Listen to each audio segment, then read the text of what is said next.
The college football experience week 3 reaction show on the Sports Gambling Podcast Network is brought to you by Underdog Fantasy. Yes, Underdog's got a brand new offer for new customers. Play just $5 and get $50 in bonus funds there when you sign up with our promo code TCESGPN. And remember, as always, folks, to let it ride.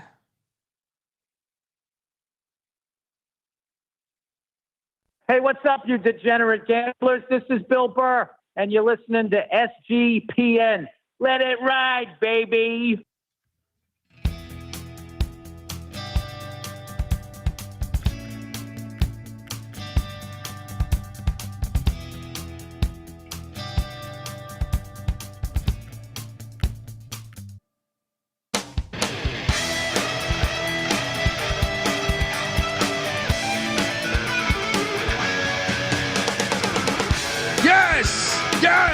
Yes. Woo!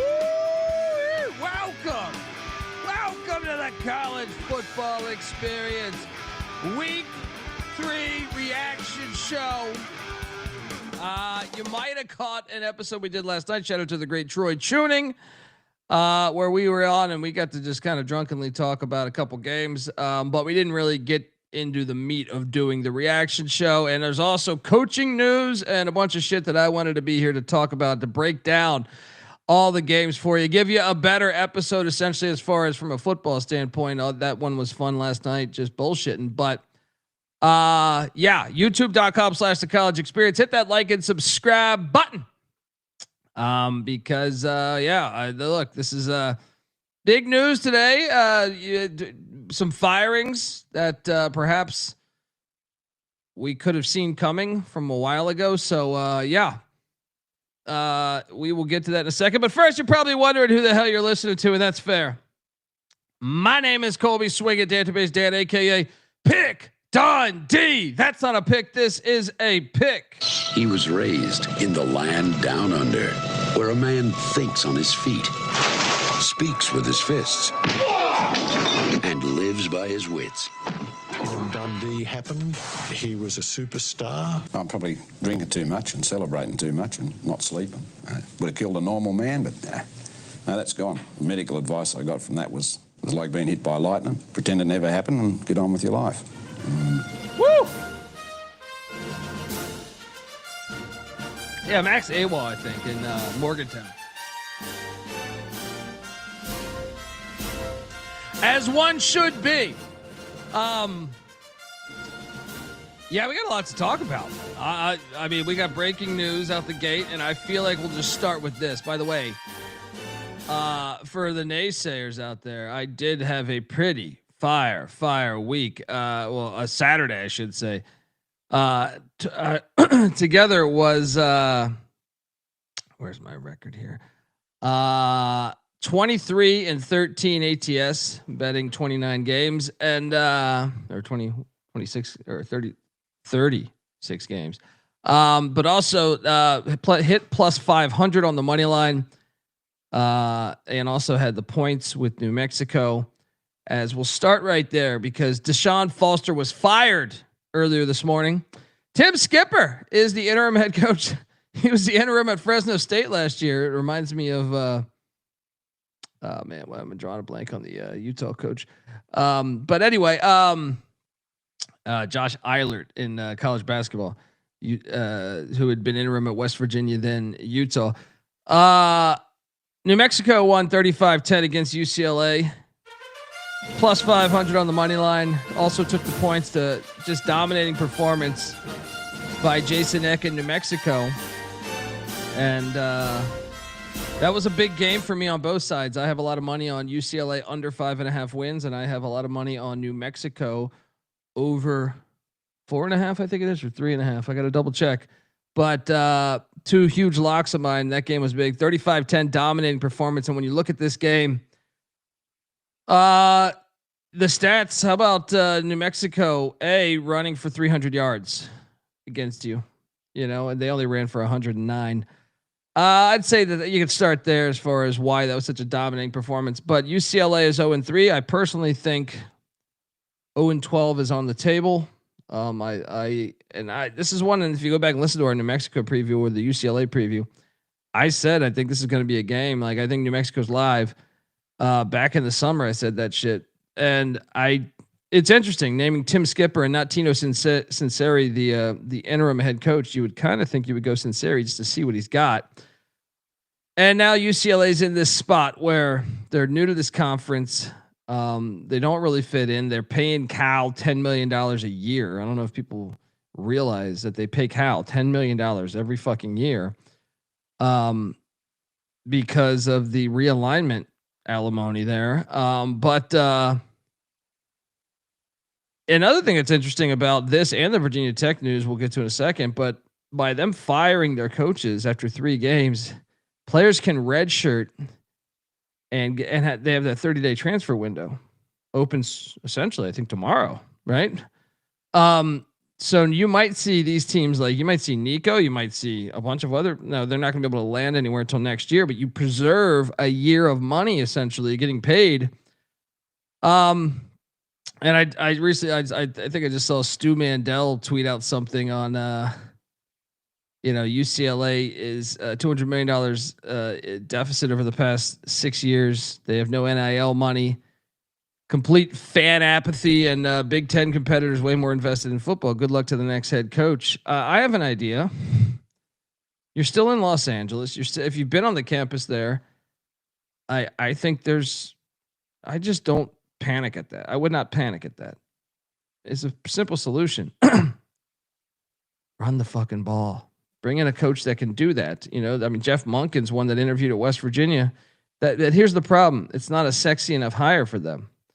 They're going to go now. Obviously, if you put me in charge of UCLA's athletic department tomorrow, the first call I would make would be Chris Peterson, who is not just because he's a California guy. He's in LA already. Fox Studios is there doing the show with Feldman and company. And that's the no-brainer, but I don't know that he takes it. I don't know that he takes it because he could probably get better, but that one would make the most sense. Go all in on Chris Peterson. But after that, I know PJ Fleck hit up UCLA last time, right? Or his representation hit up UCLA saying he was interested. That would certainly improve your team. I don't know that you'd be winning Big Ten championships, but I think you'd be making bowl games every year. To me, the guy you lost to should be called Jason Eck, but they'll probably say it's a short sample size. If I'm anybody, that's one of the first calls because I think the guy's going to be a very good coach wherever he lands in the future in the Power 5. But I'm sure John Gruden will get called because that's a name they're passing around. I tend to think these NFL coaches don't really do well, but you never know who could be the next Pete Carroll. One of my favorite ones that that makes a lot of sense to me would be Brent Brennan. He's a former UCLA wideout, played under Bob Toledo, that was basically the last great UCLA head coach. I know you could say Jim Mora had the program probably the best other than probably since Bob Toledo. Jim Mora probably had it at the best level. But I would say Bob Toledo, I'm sorry, it wasn't Bob Toledo. It was Terry Donahue that I'm referring to, not Bob Toledo. Terry Donahue is the last great UCLA head coach, and Brent Brennan played wide receiver for him. So there is a shot there but it's not a sexy hire. So here's the problem with UCLA, I think, is they're doing these hire, the DeShaun Foster hire. I don't even know where that came from, man. Like, I almost felt sorry for Foster because I didn't think he was really qualified to get that big of a job at that point in time. But now you find yourself in the same spot you were just 14 months ago. I don't know. Like, to me, Chris Peterson would be the first one I call, but also if you put me in charge, I would consider Brent Brennan, PJ Fleck, Brian Harsin, maybe. Some of those guys, if you can get Justin Wilcox, I don't know. Like, some of those guys would be ones that would make a lot of sense to me. Jeff Monken would be one of the first ones I would call. But knowing them, if I had to guess, they probably will call John Gruden. maybe David Shaw or something like that. What would be hilarious is if they got Garrett Riley and you had Lincoln Riley versus Garrett Riley. But Garrett Riley, I think, has removed himself from the hot coaching cycle right now with Clemson's offense being kind of stagnant. But we also had other news, and I'll just jump to the game because we're going to be breaking down all these games. We cashed on this one. Old Dominion put it on Virginia Tech at Lane Stadium, 45-26. And honestly, it was worse than this. It was 31-0 at one point in this game. ODU, Ricky Ronnie. I would start. That's the irony. Both the teams that fired their coaches. So Brent Pry was fired this morning. Philip Montgomery will be the interim, and I actually think I'm curious to see how that works. He might be able to get. He might be able to get to a bowl game or something there, but Virginia Tech. This one, I thought they should have fired him last year. I don't understand why you keep him around. I know they have both these schools. The irony too is both are saying that they're kind of broke, right? So, shout out to Daniel Cady. Shout out to the great Troy Truning. Last night, look, we didn't tackle enough games. We were storytelling a bunch of shit. So it was like, I wanted to give you a 2.0 where we break, and obviously the news of two coaches being fired. But Colton Joseph and Old Dominion, I think they're contenders in the Sun Belt, man. And I'll say this, Ricky Ronnie is a guy that if you look at his record, you would say, I don't know about this hire. I believe Virginia Tech would be kind of wise to interview him at least for their next head coaching position, because I think he gets the maximum out of his teams. And I think he could kill it at Virginia Tech. I think they'd be, a lot better than they currently are. Embarrassing loss. 0-3. It really hurts the resumes of, Vanderbilt and South Carolina to a certain extent. And I think that's the elephant in the room, right? Shane Beamer. I don't understand why Shane Beamer would ever take this job, though. Who wants to replace their dad? I know the university will probably make the phone call because it's Beamer who played there, but I just don't understand why he would take it. It'd be so much pressure on him to win, and I just think, and now what happens with that's the thing for Philip Montgomery, because I actually think Philip Montgomery is a better head coach than Brent Pry. So I think they upgraded in coaching. The problem is how many guys are going to hit that portal by you doing it this week, which is why you should have done it in the offseason last year, or you probably should have waited another week, because now you have a spot where the players can this could be, we haven't really seen college football like this where coaches are fired on September 14th. And now with this new rule of the 30-day window, and I can't recall, when's the last time a coach got fired in September? Someone know that in the chat? Because I don't know that we've seen this, because now you can redshirt. So I think that's going to be the elephant in the room will be Shane Beamer. Michael Vick, some people will say, but that team's terrible right now. You can't give that one to Vick. I think I did the Too Deep podcast. Shout out to the Too Deep podcast, and they were excited about John Gruden potential. And from what I understand, that's one where he'd be very interested in going. So that one I think is a better shot than UCLA. But I don't know that if I'm a Hokie fan, I don't think that would be who I would want. I would call Jason Eck. I would call Ricky Ronnie. I would interview these guys, Jeff Monken. I would interview all of them and say, okay, and then you decide from there who will fit your program best. I'd interview Shannon Dawson. He's from he was at West Virginia for a while. I'd interview Charles Huff. All these guys, I think, to me, would be much more worthy candidates than John Gruden or So actually, if who I would call first is Tim Beck and Jerry Kill, because I believe Jerry Kill was on the staff at Virginia Tech for 1 year with Fuente, so he's familiar with the athletic director.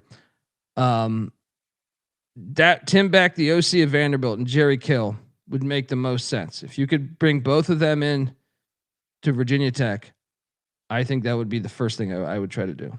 So, but they're gonna call Shane Beamer, and he's gonna tell them no, and then we'll figure it out from there. But shout out to Old Dominion. We cashed on Old Dominion. Easy fucking play. Easy play. And so whoever cashed the first fire or the first coach fired, I don't think DeShaun Foster was an option. He was technically the first coach fired today. So there's a prop out there all off season. Everybody was loading up on Pry got some attention. Tony Elliott got some attention. Luke Fickell got some attention, I'm sure. But I think everyone was loading up on Trent Dilfer. Trent Dilfer survives. Yeah. Anyway, folks, we're gonna go game by game on the talk about all this action. But look, before we do that, I do want to let you know that the college football experience is brought to you by MyBookie.ag. MyBookie is your place to bet on football and everything else. Their prop builder is second to none. Their motto is bet on anything, anywhere, anytime. You can easily deposit, get lightning fast payouts using crypto. Head on over to MyBookie.ag. And when you do use our promo code TCESGPN for 100% bet back bonus up to $500 for new customers. That's MyBookie.ag, promo code TCESGPN. We're also brought to you by Rhythm. College football is back and better than ever on Rhythm. Last year to start the season, Rhythm was 16-4 ATS, up 11.6 units over the first couple weeks. And they have more than college football. They got NFL, golf, WNBA, MLB. And Rhythm has introduced a leaderboard with weekly cash prizes just for tracking your bets. And the app tracked 5 bets of the same type from any model you build, and you could win $1,000. Get your free 7-day trial period today. SportsGamblingPodcast.com/rhythm. That's RITHMM. That's SportsGamblingPodcast.com/rhythm. All right. Shout out to Jay Gar saying, I thought paying players would kill the AAC, but not so fast. Yeah, exactly. I mean, that narrative was so lazy. It was so lazy in my opinion. But let's start off. I'll go Saturday, then Friday, then Thursday. But Saturday, the big one was Clemson, Georgia Tech in the morning slate. Georgia Tech. It's weird. They dominated the game, but they still almost lost. I felt like Georgia Tech. Anyone watching that would say Georgia Tech was the better team, but they almost lost that game, but they got it done. Brent Key is a fucking great coach, man. And Buster Faulkner, there's another one Virginia Tech should consider. Call Buster Faulkner, the OC. I thought he did just a fantastic job there. Haynes King's an absolute beast. And, these veteran quarterbacks, this is a huge win because they're going to now have the tiebreaker over Clemson. Now, obviously, Georgia Tech, Haynes King's got to stay healthy. He's already been injured once this season. He's been injured a lot of other seasons, whether at A&M or Georgia Tech. So they got to stay healthy. But I do think this is a very favorable schedule for the Yellow Jackets. And there was something about their team that I thought from ACC Media Days that they seemed, kind of like they brought back majority. I know they lost Singleton to Auburn, the wideout, and they lost their DN Romello Height to Texas Tech, but they brought back a great chunk of that team when they could have left elsewhere. And I think that in this culture, this day and age, that's profound. I think that will be a reason why they probably win a lot of close games. But yeah, the Yellow Jackets 3-0. This was all these were vital on my. I'm on the under with Clemson. I'm on the over with Georgia Tech win total wise. So nice win there. And you wonder now, as Patty C texted me, and I touched on this a little bit on the reaction show we did last night, is this a changing of the guard? Is this official to say that Clemson is no longer the driving the bus in the ACC? I don't know that you can fully say that because Clemson still won the ACC championship last year, but it sure looks pretty close to it happening. The cars are next to each other on the track. I'll say that. Like they're driving at the same speeds. But yeah, the ACC is kind of looking like the Big 12 to a certain extent, where you're looking and you're saying, well, I mean, is Miami the best team? Because Cristobal. Florida State looked fantastic early. SMU still could be a contender in the conference, even though I kind of think they're not going to be, but they'll still be a bowl team, so they'll be in the mix. And then there's a bunch of other teams like Georgia Tech and like NC State and Louisville and Virginia. Pitt, I still think Pitt could be a team that could beat a lot of teams in the ACC. So it's kind of North Carolina's schedule is incredibly light. I don't think they're going to be there, but the schedule's so great that if they continue to get better each week, you never know. So it kind of opens up, for what could be a wild season. And that's the thing that stands out too, is there's going to be a lot of tiebreakers. There's going to be a lot of tiebreakers this year. I think when even watching the SEC, does anyone know who the best team in the SEC is right now? Big Ten. I mean, Big Ten, I think, is probably the most predictable conference right now. But the other ones, it's very hard to tell. Clemson. So right now, Clemson 1-2, and their one win was a 10-point win against Troy or 11-point win against Troy. Next, they have a home game against Syracuse, which they should be fine there. And then they hit the road back-to-back away after a bye week. Chapel Hill and Chestnut. They're taking on Chapel Bill and Chestnut Bill. They could lose one of those games if their offense is not better on the road. They could lose one of those games. Then they're home to SMU. And how about this 4-week stretch? SMU, Duke, Florida State, Louisville.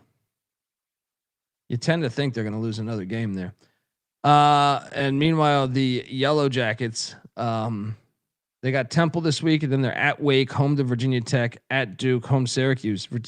Georgia Tech, I think, now that's the problem under Key, though, is they've lost to some of these opponents that you don't think they're going to. But man, they should be undefeated heading into November. The Duke game could be a little tricky, but heading into November, and guess what their schedule is in conference in November? At NC State, at Boston College, home to Pitt. These games are all winnable. I think Georgia Tech, as long as Haynes King stays healthy, I think they're going to be in the mix for the. I almost feel like they're going to be in the ACC Championship with that win. We'll see though. Haynes King's got to stay healthy, and that's a pretty big if.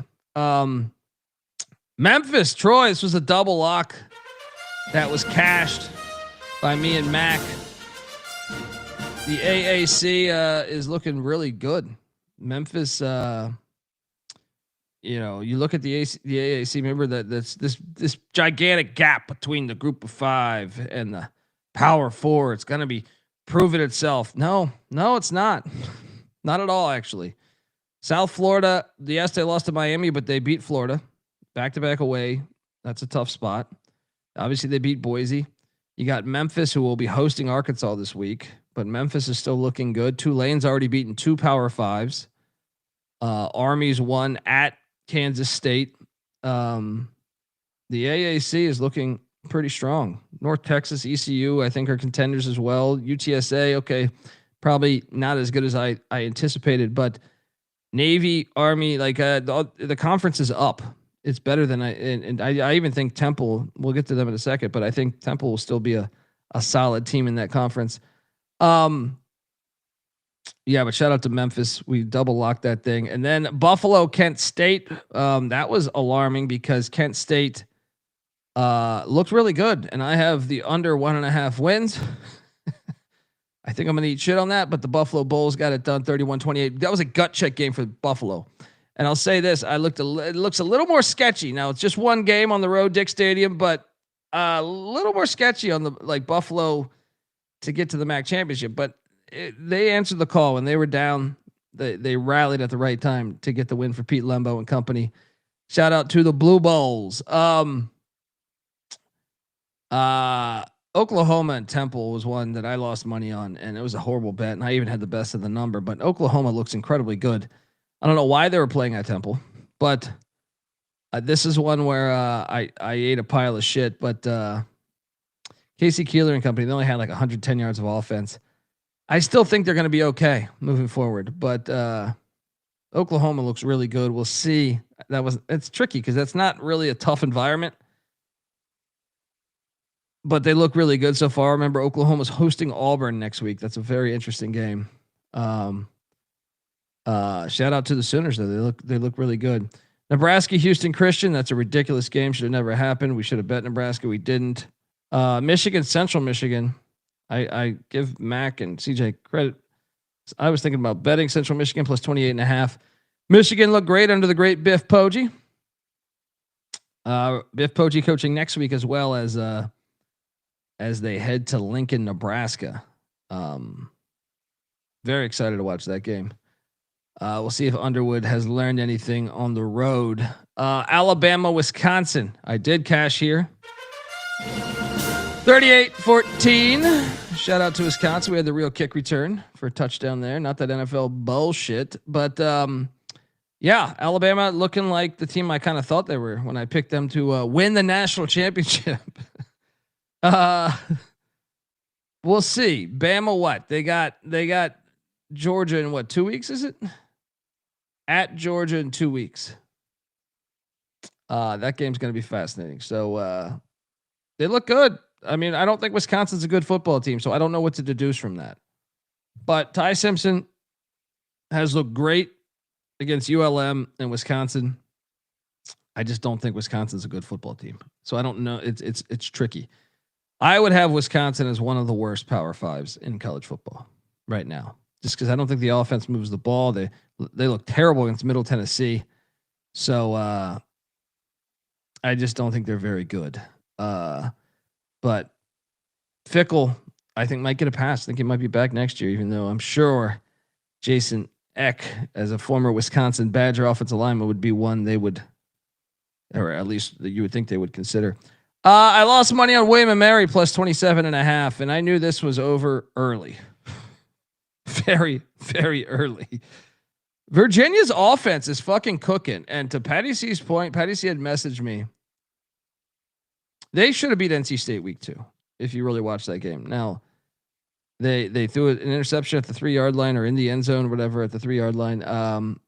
But I thought they were the better team against NC State. They're going to be a tough out for all these teams. And Chandler Morris, it fits the narrative of the sport right now.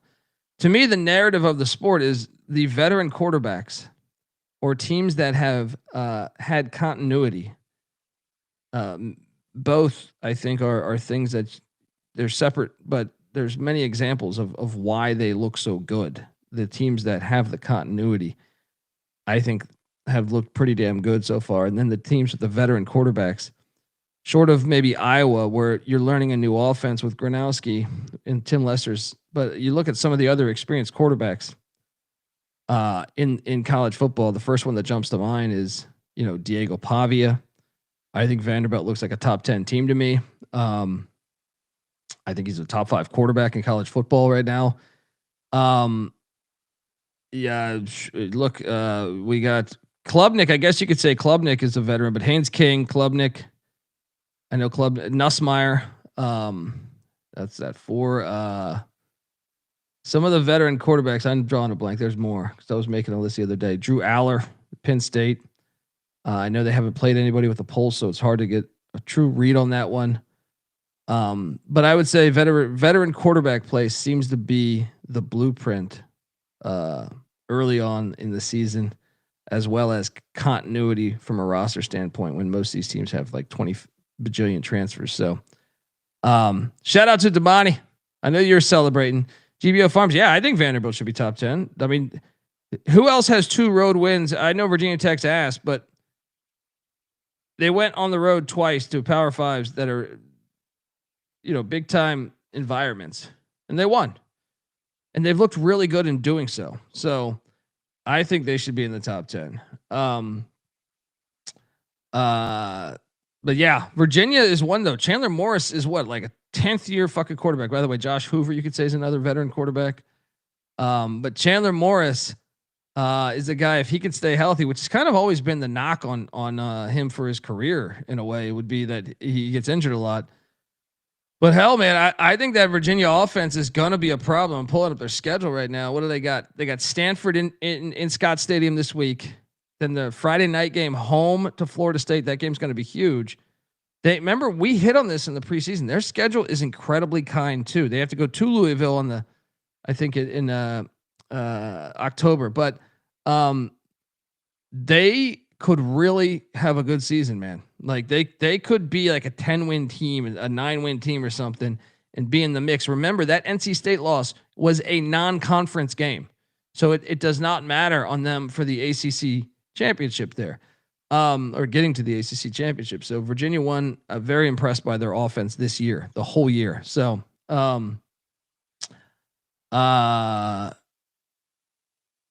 GBO Farms, I mean, at the end of the year, top 10. I mean, I don't know. We'll see. I think they're capable of it. I think they're capable of being a playoff team. What their schedule, I don't think Texas is very good right now. I know they get Texas.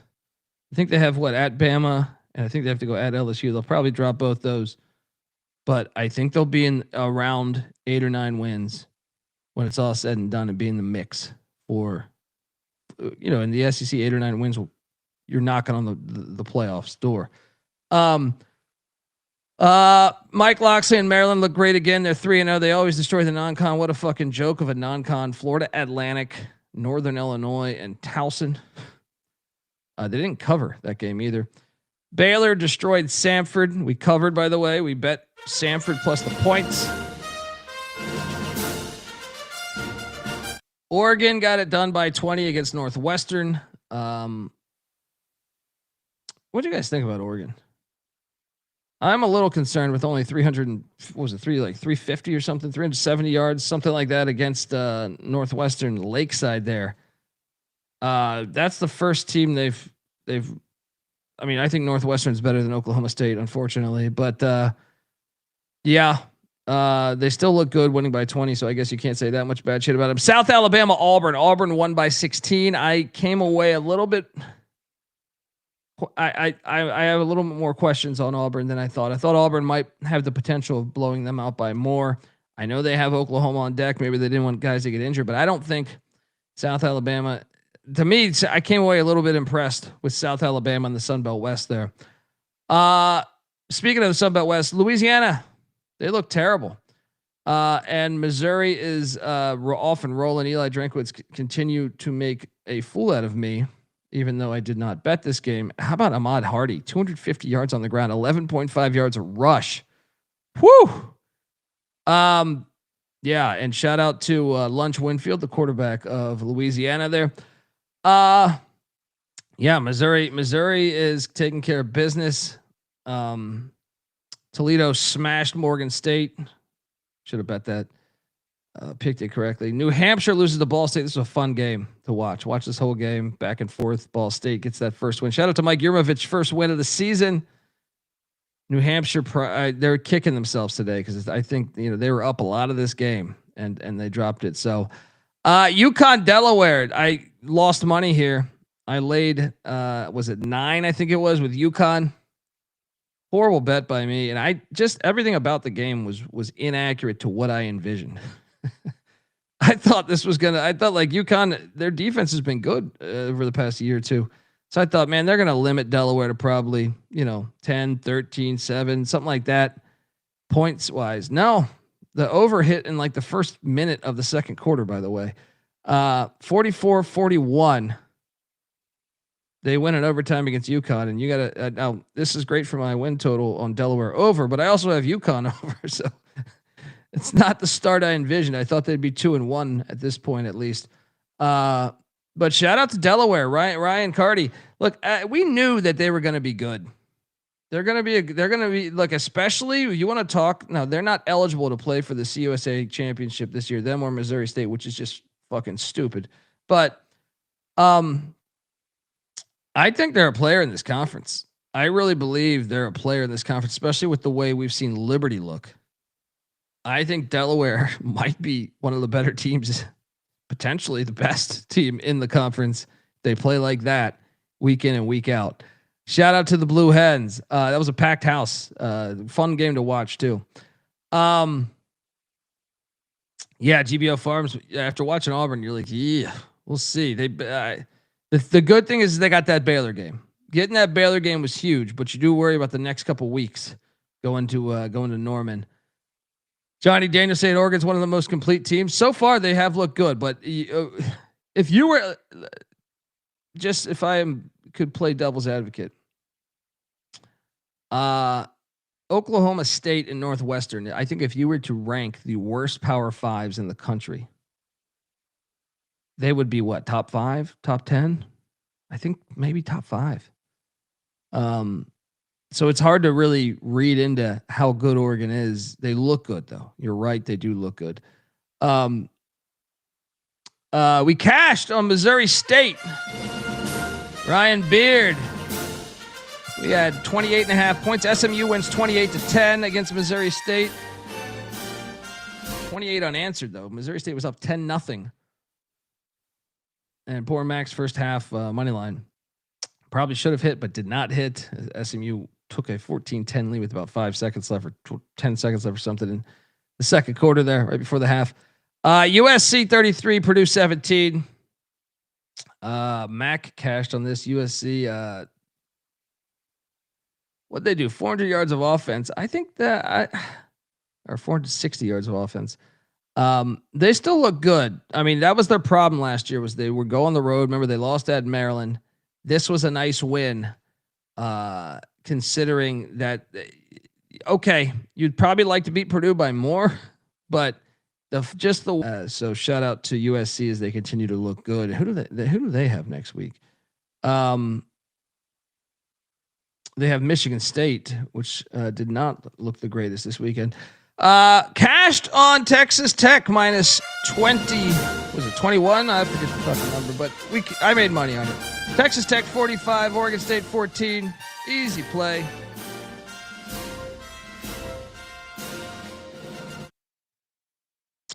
Yeah, that was an easy play. Texas Tech goes to Utah next week, so we're gonna find out a little bit about Texas Tech. The Backyard Brawl was awesome, as this and Georgia Tennessee were going on at the same time, and it was pretty awesome.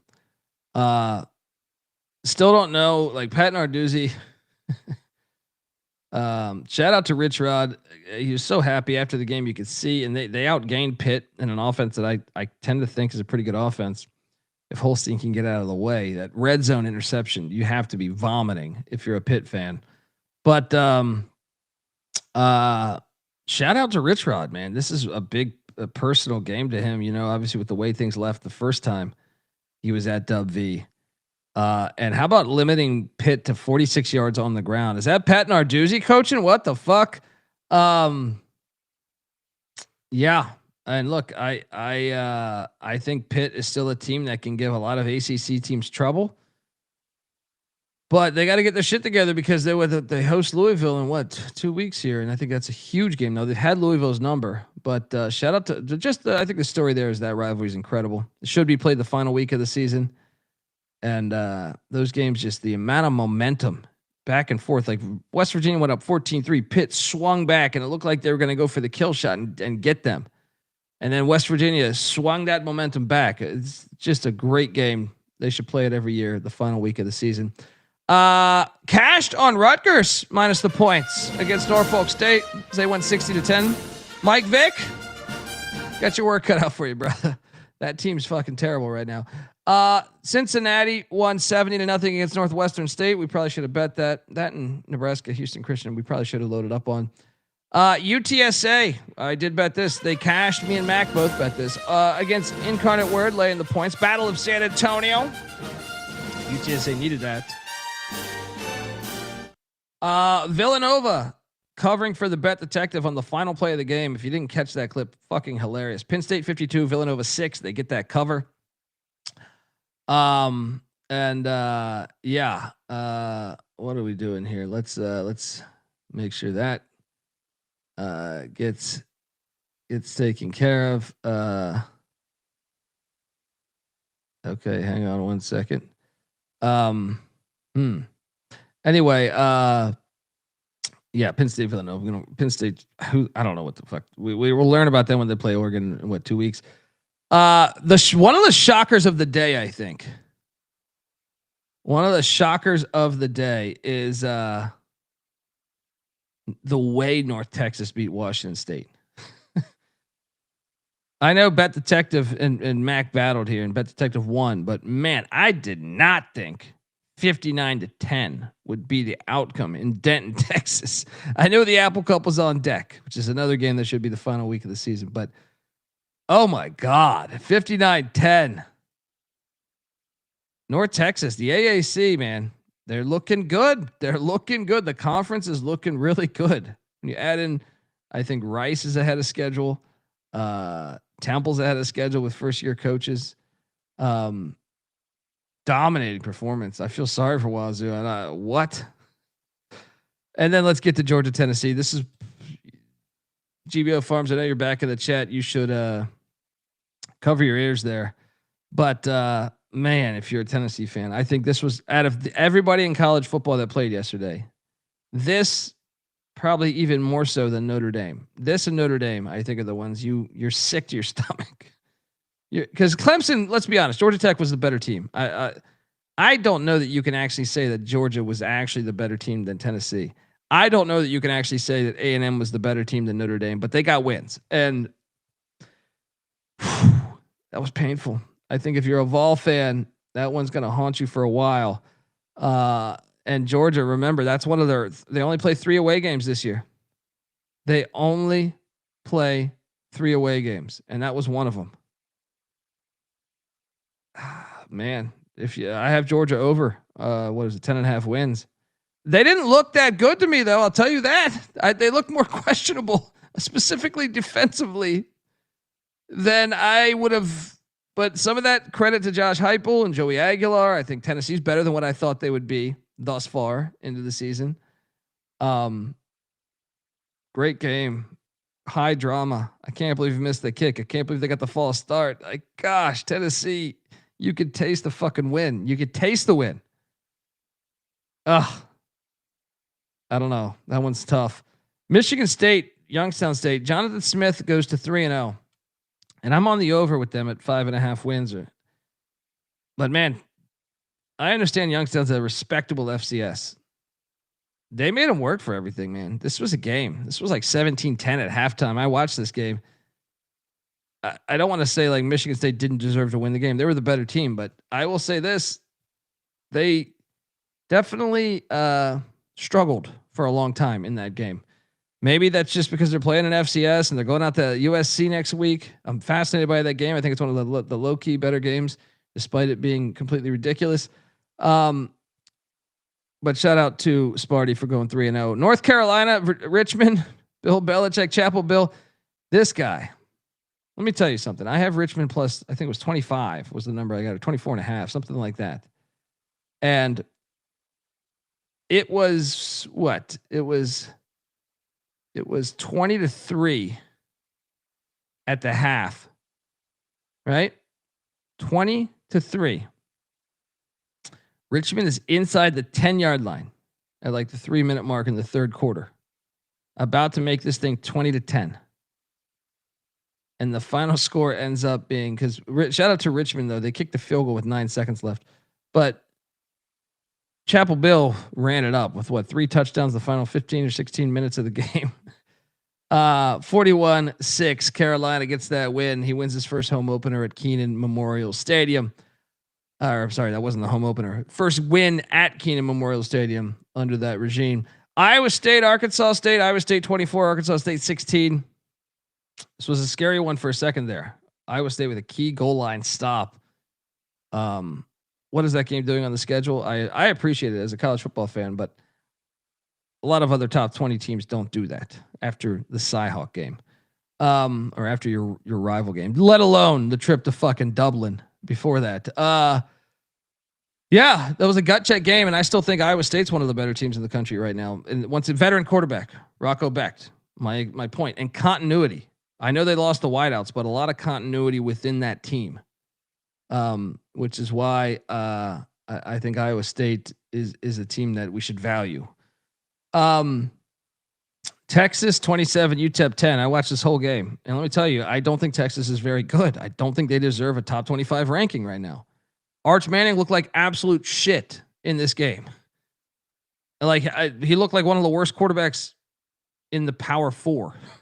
If you watch this game, this is a concern. Now I know the SEC was kind to Texas schedule wise. They have Sam Houston next, which, trust me, Sam Houston's even worse on defense than UTEP is. So I'm sure they'll blow out Sam Houston.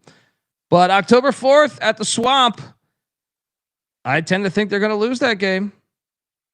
If not that, the Red River Shootout. I mean, there's potential for them to lose the whole month of October. If they play the way they looked today or yesterday, they will lose at Florida. They will lose the Red River Shootout. It's possible they could lose to Kentucky. It's possible they could lose to Mississippi State. I don't know. I don't know about what they got going there. And they've seen them top 10 is a fucking crime. based on what we've watched from them. Miami, South Florida, cashed on this. Miami minus 17.5 cashes.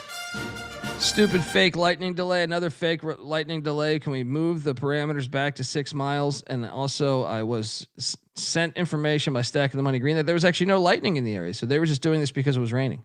Which, what the fuck are we doing to the sport? Miami looked great. I didn't catch this. Really, I watched the beginning of the game before the lightning delay. Once the lightning delay came back, I forgot because it took a while. I forgot, and I didn't watch the rest of the game. So I'll throw that on throughout the week. Middle Tennessee, Nevada was filthy. For us Nevada backers, this was a filthy, filthy game. Nevada gets up with Chuba Purdy, brother of Brock Purdy. 13-0. What? Early in the game. First half. 13-0. They're dominating this game. Although, 6-minute mark in the fourth quarter. Still 13-0. Still 13-0. And Middle Tennessee manages to have 2 magical drives. They still got outgained. And they scored touchdowns on both those. If you're Jeff Choate, you are vomiting. If you're a Nevada fan, and by the way, shout out to the Nevada fan that I'm drawing a blank on your name, that tagged us in, that sent me the video from the game. That was when you guys were winning. So I can only imagine what happened later. But that's when you're going to vomit for all season, because when you look back and say, man, we potentially missed a bowl because of that. That's tough. You dominated the football game for what? Almost those reminded me of like the Matt Ryan Boston College Virginia Tech game, where like BC had no business winning that game at Lane Stadium, and they did. Liberty 13, Bowling Green 23. This is the well, I don't get. They break the head cold, but they're counting down 7-6-5. This is the most shocking story in college football. Some could say it's Texas looking the way they do right now. There's validity to that. But Liberty being awful against getting beat down by Bowling Green and Jacksonville State, who have new head coaches, and being tied 7-7 in the fourth with Maine. Maine just lost to Stonehill. You have JMU and Old Dominion on deck. They're going to get fucking destroyed. This team's going to be 1-4. And there is a shot that Jamey Chadwell, who I thought, we were talking Virginia Tech jobs earlier at the beginning of this episode and UCLA jobs. I thought Chadwell was going to be one of the hottest names in the coaching cycle this offseason. I believe Jamey Chadwell might get fired now, because I don't think they're going to win the next 2 games. And I think they're going to be 1-4. And Liberty is not like a normal school. They have money. I could see them firing him. I could see 1-4. I could totally see him being fired. And honestly, if you're a Coastal Carolina fan, you probably want that, because you probably want to get him back. Wow. Bowling Green, Eddie George. Shout out to Eddie George and the Falcons. 2-0. They had a nice crowd there yesterday. Yeah. Did not see that one coming.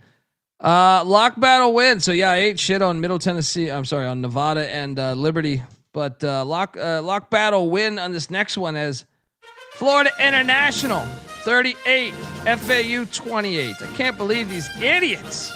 Bet Detective and Mac were going with FAU. Some 30-year-old coach against Willis Simmons, a fucking proven winner. Keon Owens there, 19 carries, 173 yards, 9.1 yards a rush, 2 touchdowns as well. FAU is a terrible team. That's the blemish for the AAC. It's Charlotte and FAU. Dominating performance. It was more of a blowout, actually. I think they blocked a punt with like 5 minutes left to make it this respectable. Marshall. I did take EKU plus 17.5. Marshall blew him out 38-7. Shout out to Gibby getting his first win of his coaching career as a head coach. Kennesaw Merrimack. I did take Kennesaw minus 14. This was a push. So didn't lose anything. Mississippi State just destroys Alcorn State. Monmouth, Charlotte. This was one of the better games of the day, as far as like score. This was a back and forth game. Charlotte, and shout out to Tim Albin, first win with the Clits. They find a way to get it done, get a win in the final minute of the game with a touchdown pass, and they host Rice on Thursday in a game that I might just be at. Shout out to Tim Albin for that. Ohio State now.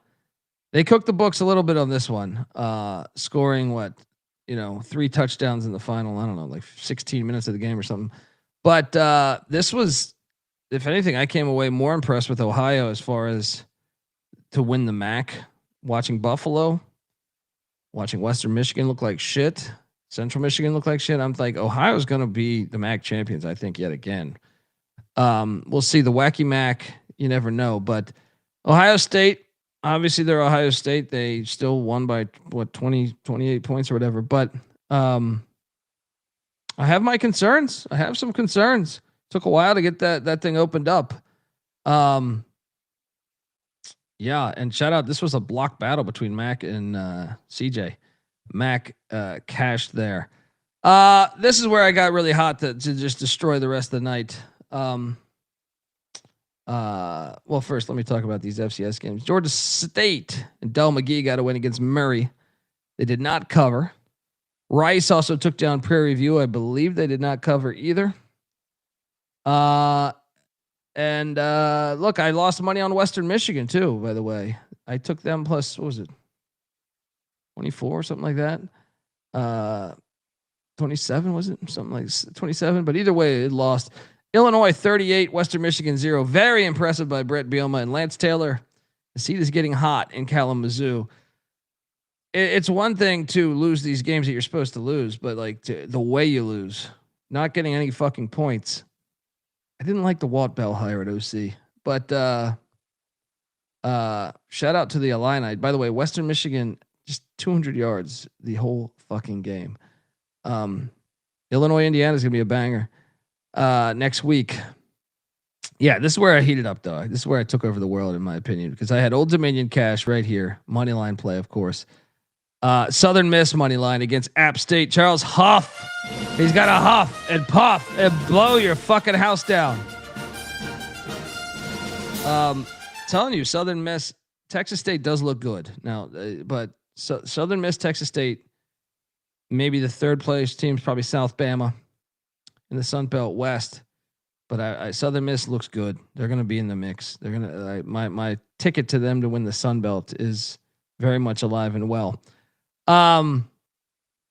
We also cash on Arkansas plus 7.5 at Ole Miss. If you're an Arkansas fan, you want to vomit because Taylen Green and company were probably on the verge of scoring a touchdown before the receiver fumbled the ball, which would have gave you a 1-point lead with probably under a minute left. But that Ferris State transfer, and these D2 quarterbacks, the Ferris State transfer, I just want to rattle off his stats. The quarterback, Trinidad Chambliss, he was pretty fire yesterday, man. He threw for what? It was a good number. Where's that? Where's the stat here? 21 of 29, 353, a touchdown and no interceptions. Getting it done. Shout out to him. And shout out to Never Graduate. 192 and 163 and 2 ATS this season so far. And Colby, we trust. There we go. Yeah. And Ole Miss survives a game they might have lost. Now they were kind of in charge of the lead for the entire second half, but man, it got a little dicey down the stretch. They have Tulane and LSU on deck. Should be fun catch and watch both those games. But yeah, we cashed with the points there. I did take the money line and lost, but I got the points to back myself up there. My number one lock, shit ton of money on it. Georgia Southern 41, Jacksonville State 34. Clay Helton needed this or he would have been fired. Charles Kelly, Jacksonville State. I had a schedule though. I actually was impressed. I was impressed by this. Shout out to Dan. Why can't we have Saturday on Sunday too? Yeah, they should. The FCS should play all the games on Sunday. We don't need no stinking NFL. All right. Georgia Southern was my number 1 lock. My number 2 lock was Louisiana Tech minus the points against New Mexico State. 49-14, easy play. This is what I'm telling you, I was on fire. Absolute fire. La Tech looking like a player in the CUSA. ECU minus 10. No problem. Wait, was it 10? What was that number? 7, right? Or 8? Whatever it was. They destroyed Coastal Carolina 38-0. Tim Beck should be fired. Yeah. I mean, I couldn't believe they hired Tim Beck. I still believe they hired the wrong Tim Beck. ECU looks good. ECU's going to play. They got BYU coming into Greenville this week. Watch out. Watch out. That's going to be a game. And ECU beat them the last time they came to Greenville. So buckle up. Also, cash this in both ways. Lucky as fuck, though. A&M plus 6.5 and A&M money line. This was one of the best games of the day. I couldn't have got this game more wrong from what I thought the game was going to be in my mind. I thought this would be a defensive struggle. I thought it would be a 3-point game. Turns out it was a 1-point game. So, shout out to Marcel Reed, who's a beast. I think he gets kind of shit on. I think he's very good. And I think he's only going to get better with that offense. He's basically Colin Klein, in my mind. Like 17 of 37, 360, 2 touchdowns, 1 interception. Le'Veon Moss had a bunch of touchdowns too. And obviously the big thing is Mario Craver and Casey Conception there. 2 very capable wideouts that they didn't have a year ago. Notre Dame, the big one is Buckner. Dropping the ball on the extra point, the little things. And you wonder now with the Irish, although I hated that narrative that, they're going to miss the playoffs. If they win out, they'll be fine. Stop it. I've been watching fucking the sport forever. I am concerned about them, though, in 2 weeks when they take on Arkansas. I think that is potential for a tricky game. That's in Fayetteville, the Lou Holtz Bowl. So, yeah, shout out to me cashing this on the money line because I did not think... Luckily, Tyler Buckner did it for me. I mean, A&M did outgain Notre Dame by about 50, 60 yards, something like that. CJ Carr is going to be a fucking player. I know some people were blasting him. Okay. And I know they said they might know his snap counts. Maybe that's true. Maybe it's not. I don't know. But they said they defense knew when he was passing, little tells. He looks like he's going to be very good for Notre Dame if you keep him, which I imagine they will. Shout out to A&M. I have A&M to make the playoffs, and I tell you this: A&M is going to beat Texas this year, and I predicted it. I think they're going to beat Texas in Austin. I had this shit on our preview. I know it's way ahead of it. I had them winning against Notre Dame too, believe it or not. But man, I didn't think they'd win in that capacity. I thought. If anything, I thought A&M's defense would be a little bit better, but the offense is better than I thought it would be. So I guess there's that. Kentucky rolls against EMU. I did bet EMU in the points and lost there. Iowa destroys UMass 47-7. Can you get Kirk Ferentz off the hot list? Shit, ridiculous. Iowa will be fine. I will be fine. Watch. Folks, want to tell you that the college football experience is brought to you by Underdog Fantasy. Underdog's got a brand new offer for new customers. Play just $5 and get $50 in bonus funds when you sign up with our promo code TCESGPN. And remember, Underdog's a great place to play fantasy pick'em, where you can win up to 500 times the amount of money you enter. Simply pick higher or lower in your favorite player stats. Available for a ton of different sports as well. So yeah, once again, play $5, get $50 in bonus funds when you sign up with our promo code TCESGPN. We're also brought to you by NoVig. NoVig is America's #1 sports prediction market. And since NoVig is an exchange, you know you're getting some of the best prices in the market. And NoVig is available in 35 different states. Download the NoVig app and get $50 off. I'm sorry, not $50 off, $50 when you spend $5 if you use our promo code SGPN. Once again, get in on the action with NoVig, promo code SGPN. All right. Yeah, they do look bad. Shout out to the chat. And Zane's got an interesting point. Is Texas Tech the best school in Texas right now? the Texas is rolling right now a little bit because I think Houston's playing decent ball. I think TCU is good. I think SMU is still. I think SMU might be Texas right now. Shit. Yeah, where would you put Texas in that pecking order right there? Baylor too. Where was I at? Florida LSU. I got the worst of this number, and I got very fortunate to cash this thing. I ended up having LSU minus, I think it was like 9, 8.5 or 9. 20-10 win. DJ Lagway had 5 interceptions, 49 passing attempts, and Billy Napier's seat continues to heat the fuck up.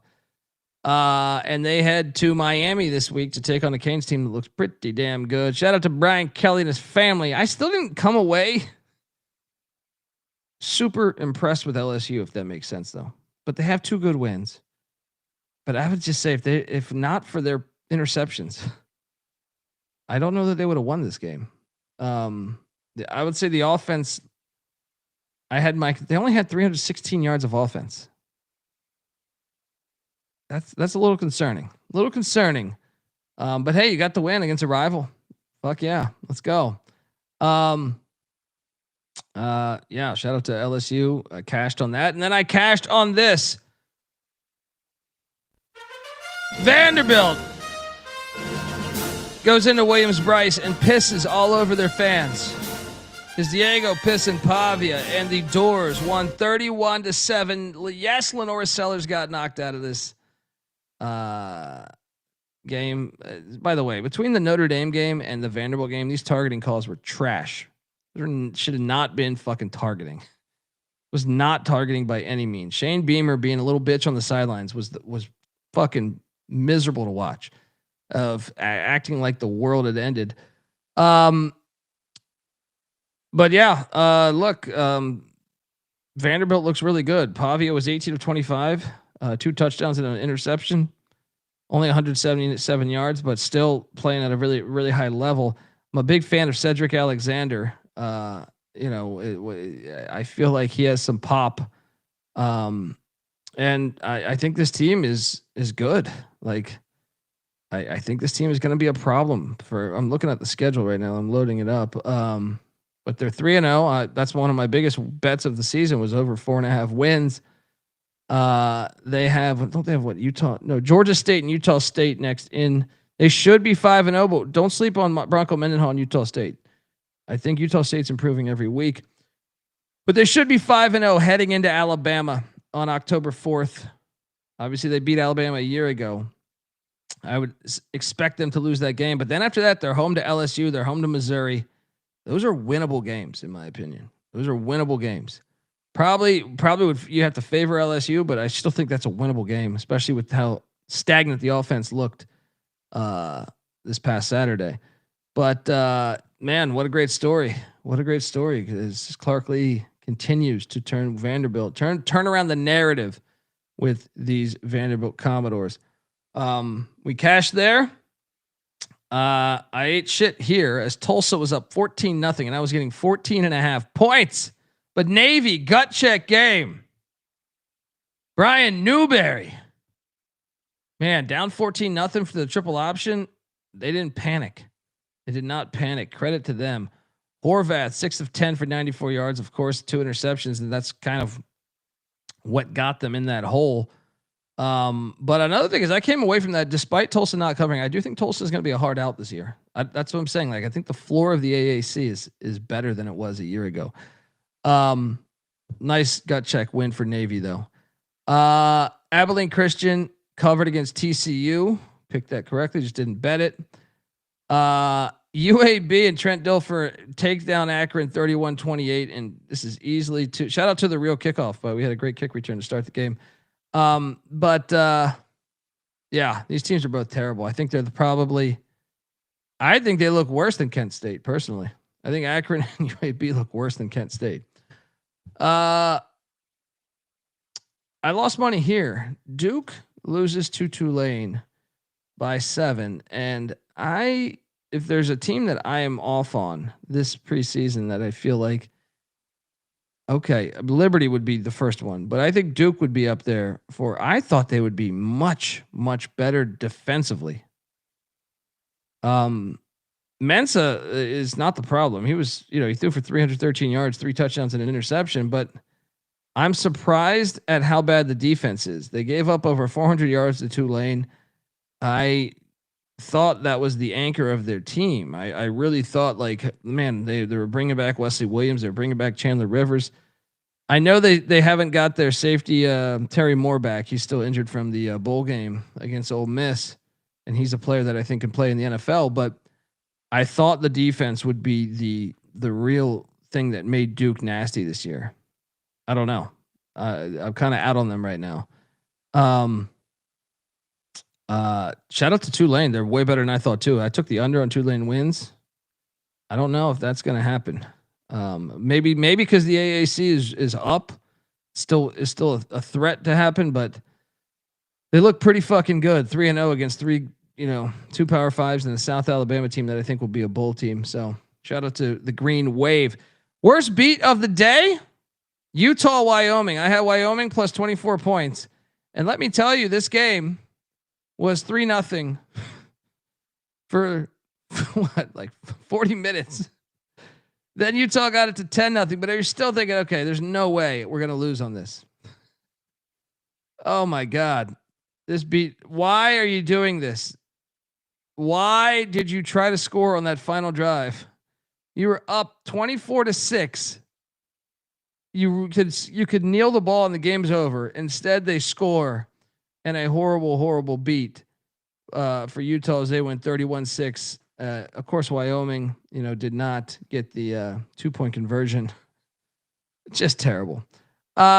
Surprise here, Bronco Mendenhall, Utah State. I didn't bet this game, but I thought Air Force would be the correct team to be on there. Watch out for Utah State, and that's the Mountain West race is going to be a lot of fun.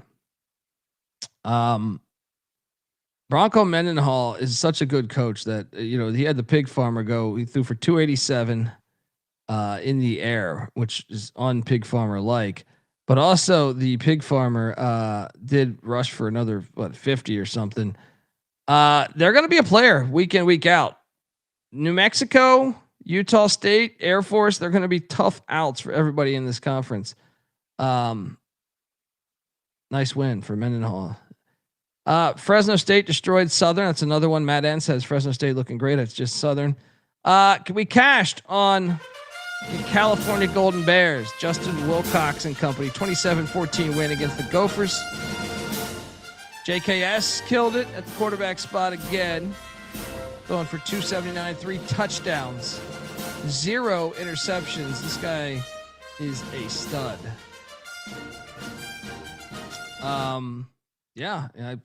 People were misjudging Cal. I think Cal's going to be a player.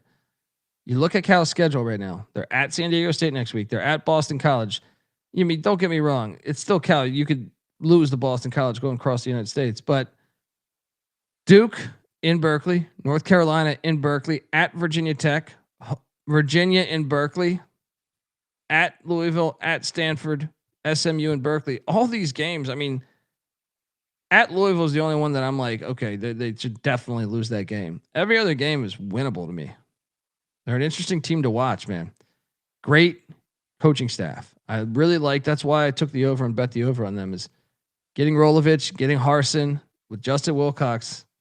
And I think that's a really good coaching staff, despite all the players they lost. So Stanford, we called this one. I should have took the money line. I know Bet Detective did. 30-20. I think Mac did as well. There's a real thing about going from coast to coast. And Boston College just found out as Stanford got it done. Shout out to Frank Wright. The end of my night was fantastic. Because then Arizona State 34, Texas State 15, 19-point win. We cover the number. And don't forget about Portland State covering against Hawaii, as Hawaii only won 23-3. But Timmy Chang inched closer to a bowl game, and that's something to talk about. They haven't been to a bowl game in a while. And Arizona State woke up against Texas State. That touchdown by Jordan Tyson was fucking incredible. I still we'll see about Arizona State. They head to Baylor this next week, and then look at their next 5 games. At Baylor, home to TCU, at Utah, home to Texas Tech, home to Houston. I mean, they could lose every single one of those. I mean, I don't expect them to lose all of them. That is a hard fucking schedule right there. And then after that, a trip to Ames. Good luck. Good luck. GBO Farms saying Rice -5.5 Thursday. What do I got? I'm all over Rice there, man. Charlotte still didn't look good, and I think Rice will have the. I think they're a little bit ahead of schedule there, so I would lay the 5.5. The only thing would be the limited possessions. Maybe it's a field goal game, but I tend to think I would take Rice. They look better. The Friday games, of course. Remember, we talked New Mexico at the beginning and what UCLA should do coaching wise. How about Arizona and Brent Brennan? I know it was a non-con game against Kansas State, but a nice win for Brent Brennan in Arizona. They're 3-0. That was a big game for me because I'm on the over with Arizona win total wise at 5.5. I'm on the under with Kansas State at 8.5. That's looking really fucking good. Nice win for the Wildcats. People were judging Brent Brennan too early. Houston, Willie Fritz takes down Colorado 36-20. Willie Fritz, I'm telling you, they're going to be a player in that conference. I took a shot on them to make the Big 12 championship. We'll see. Colorado, I disagree with Deion starting Staub. The more I think about it, like first ever road start, he struggled. I would have went Caden Salter unless there's something I don't know that happened in the locker room. I disagree with that decision. Syracuse blew out Colgate. Indiana blew out Indiana State. I don't know what to make of any of those. And then Thursday, Wake Forest blows a 14-0 lead. I was at this game. NC State wins by 10, and Pussy Pack are 3-0. They've been, and they easily could be 0-3, but I would say this was the most impressive performance by NC State yet because this was a gut check. They were down 14-0, and this was the one they woke up and boom, turned it on. And that was a real conference game. I know the Virginia game wasn't, but shout out to the Pussy Pack for getting that done. If I had to say who had the most, if I gave out 5 game balls for the biggest wins of the day, or of the week, I should say, not the day. I think at first you would have to say the Texas A&M Aggies would be the first one that jumps to mind because I think the great revenge now. You're 3-0. I kind of like the way the schedule aligns. They're hosting Auburn the week after Auburn goes to Norman. So what, 2 weeks, right? Then they get Mississippi State and Florida in College Station before having to go to Arkansas and to LSU. And once again, they haven't lost a game yet. Then they go to Missouri, home to South Carolina, home to Samford, and then at Texas. I think there's a path. I took them. I think 9-3 gets them to the playoffs, maybe 10-2. There's a path there potentially. So I'm going to say that would be the first game ball. For me, it would be A&M. At second would be Georgia Tech because the potential passing of the torch to Haynes King and the Yellow Jackets would be my second game ball. Third game ball would be Rich Rod. I actually didn't think they would win this one outright. I knew it was a rivalry game. You never know, but I didn't think their football team would be in this shape by this point. Huge win there. Shout out to Rich Rod for game ball. And I'll also take a Kansas. Folks, bet the hell out of Kansas because West Virginia goes to Lawrence, they're going to be partying all week. Kansas is going to fuck them up on Saturday. Fourth game ball. I think for the whole week, you got to go to the New Mexico Lobos. And I think this is a team watch out for. You know, their only losses to Michigan in a game that was a 10-point game in the fourth quarter. They got the Rio Grande rivalry next against New Mexico State. I think they win that. And then a couple huge road games at San Jose and at Boise. And I'm telling you, I think New Mexico's live in both of those games. They are live in both of those fucking games. Gonna be fun to watch. Give me a game ball for the Lobos. And final game ball I would go to would be Vanderbilt. You look great. Back-to-back, you survived back-to-back road wins. All right. Vandy teams in the past would lose those games. So, yeah.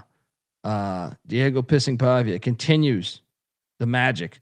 We will be back tomorrow with the Database Top 25 episode. Kansas minus 12.5 says GBO Farms, or 11.5 says Trick or Treat. Where's that at, Trick or Treat? 11.5. I would jump in on that right now. I would jump in on that right fucking now. In fact, I will jump in on that right after this show. I'm on Twitter at TheColbyD. The College Football Experience is on Twitter at TCE on SGPN. Subscribe, tell a friend. And yeah, next week, I mean, take a look at that. I mean, the weekday games aren't the greatest, but if anything, Tulsa is taking on Oklahoma State. Watch out. I can see Tulsa giving them a game.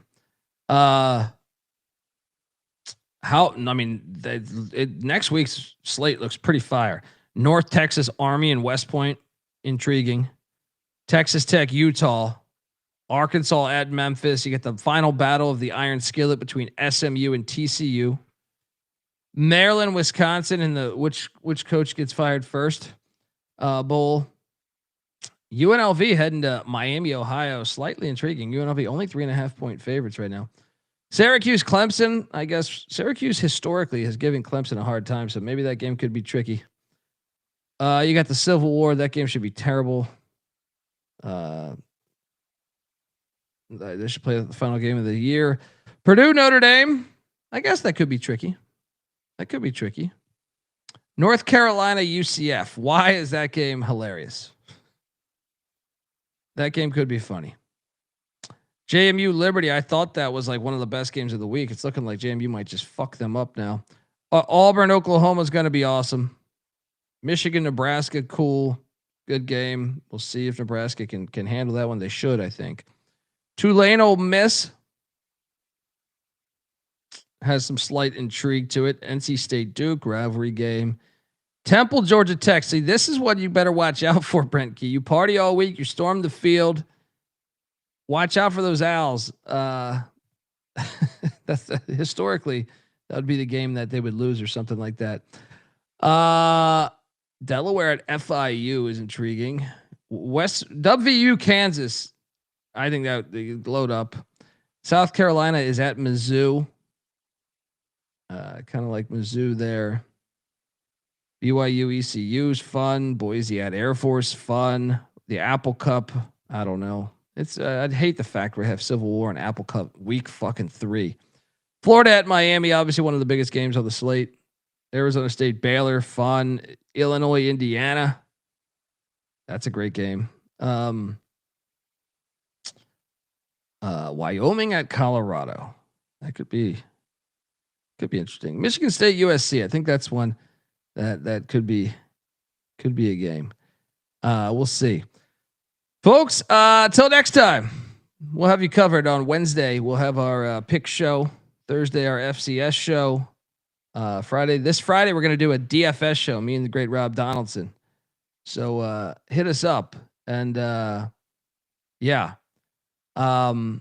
Anyway, folks, give us a follow. YouTube.com/The College Experience. Till next time, this is the College Football Experience. You better start thinking about yours. And we out of here. Run and shoot.